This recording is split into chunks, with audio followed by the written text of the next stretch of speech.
Right, so I'm going to show some quick image blends and what you can do. So first off, just going to import this image,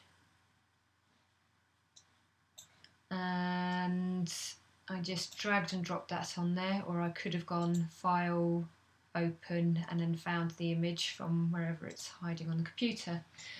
I'm going to put a second image onto it. So once again, I'm going to drag that image and drop it on the top, and it's come up with the bounding box to be able to change the sizes.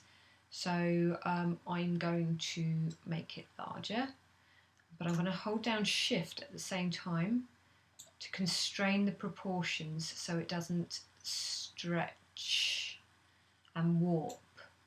Okay, so we've got that there.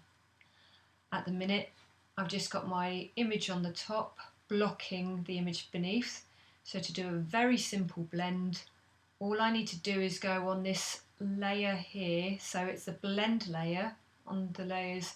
The minute it's on normal. So I can try it on something else, such as lighten, and then I'll see the picture come through underneath. Okay. I could play around with some other ones, see what works better. That shows things through a bit lighter. Maybe I'll try overlay, which makes it look darker, etc. Soft light. And that's just a simple image blend, two images together over the top.